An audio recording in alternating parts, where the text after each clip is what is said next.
మెదక్ కేంద్రంలో రైతు వేదికలో భూభారతి అవగాహన సదస్సు కార్యక్రమం జరిగింది. ఈ కార్యక్రమంలో నియోజకవర్గ శాసనసభ్యులు మైనపల్లి రోహిత్ రావు, ఇక జిల్లా కలెక్టర్ రాహుల్ రాజు, మెదక్ ఆర్డీఓ రామాదేవి, తహసీల్దార్ కళ్యాణబాబు, ఇతర ప్రజాప్రతినిధులు, రైతులు పాల్గొన్నారు. సదస్సులో భాగంగా భూభారతిపై మైనపల్లి రోహిత్ రావు అవగాహన కల్పించారు. గత ప్రభుత్వం ఎంత కమిషన్ దోచుకోవచ్చు, ఎంత దాచుకోవచ్చు అనే దానిపై ఎప్పుకు ఫోకస్ పెట్టిందని అన్నారు. అయితే కాంగ్రెస్ సర్కారు ఒక్క రూపాయి కూడా ఆశించకుండా ప్రజలు బాగుంటే చాలు అని ఏకకాలంలో 22,000 కోట్ల రుణమాఫీ చేసిందని మైనపల్లి రోహిత్ అన్నారు.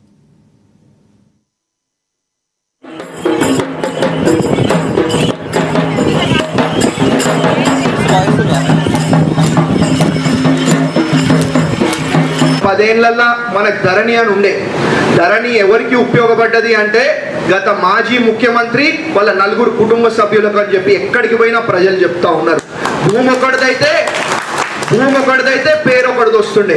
పేరు ఇంకొకటిది వచ్చినా కానీ ఎవరినైనా అడుగుదామంటే కనీసం అంటే ఎవరిని అడగలేని పరిస్థితిలో మరి గత పదేళ్లలో మనం ఉండడం జరిగింది అని చెప్పి తెలియజేసుకుంటా ఉన్నా.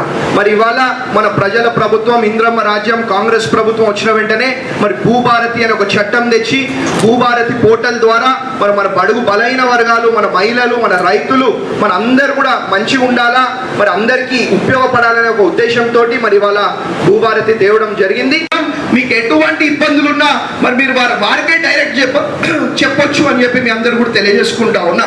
కాబట్టి ఇంతకు ముందులాగా ఏదో ఎమ్మెల్యేలు ఇల్లు చుట్టూ, ఎంపీలు ఇల్లు చుట్టూ, ఎంఆర్ఓల చుట్టూ, ఆర్డీఓల చుట్టూ తిరిగే పరిస్థితి ఉండదు.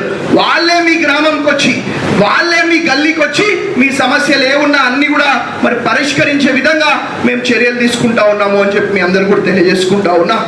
మళ్ళీ ఇంకొక విషయం, గత 10 ఏళ్ళు మరి బడుగు బలహీన వర్గాలకు కానివ్వండి, గిరిజనులకు కానివ్వండి, మరి బీసీలకు కానివ్వండి, లేకపోతే దళితులకు కానివ్వండి, ఎవరికి కూడా మరి భూ కేటాయింపు జరగలేదు. 10 ఏళ్లలో మనకు